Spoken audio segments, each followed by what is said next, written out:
Hello दोस्तों, नमस्कार, प्रणाम। आप सब कैसे हैं? उम्मीद है कि आप सब अच्छे हैं। आप लोग के साथ एक बंदा गीत लेकर आई हूँ। अच्छा लगे तो कमेंट, सब्सक्राइब, शेयर कीजिएगा, ज़्यादा से ज़्यादा सपोर्ट कीजिएगा।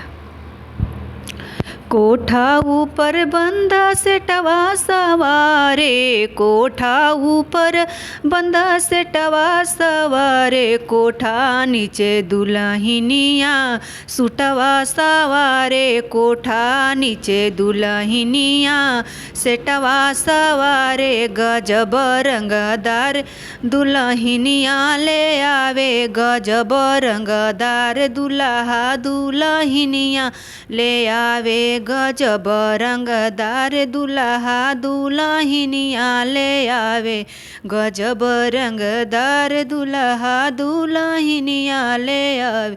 कोठा ऊपर दुल्हा पैंट सवारे, कोठवा ऊपर दुल्हा पैंट सवारे, कोठा नीचे दुल्हनिया सड़िया सवारे, कोठा नीचे दुल्हनिया सड़िया सवारे, गजब रंगदार दुल्हा दुल्हनिया ले आवे, गजब रंगदार दुल्हा दुल्हनिया ले आवे, गजब रंगदार दुल्हा दुल्हनिया ले आवे।